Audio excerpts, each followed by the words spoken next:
साल में बस एक दिन ही तो पिता का डे है। आता है तो कहते हैं सब आज फादर्स डे है। किसको फुर्सत है पिता के रोज छुए पाँव, याद क्यों करते रहें उसने ही दी है छाँव। पहले कंधों पर घुमाया फिर उंगली थामी, हर ख्वाहिश पर सदा उसने भरी हामी। जब जरा सी चोट लगती दौड़ कर आते थे, दूर करने दर्द को वो दौड़ कर जाते थे।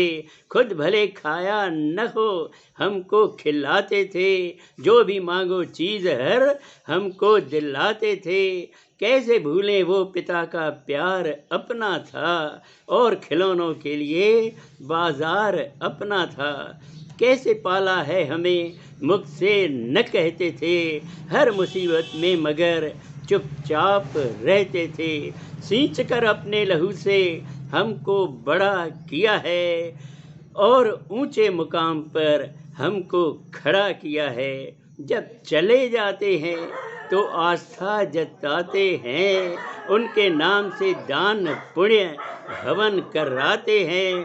धूप बत्ती रोज मूरत पर जलाते हैं, जीते जी बस एक दिन ही डे मनाते हैं।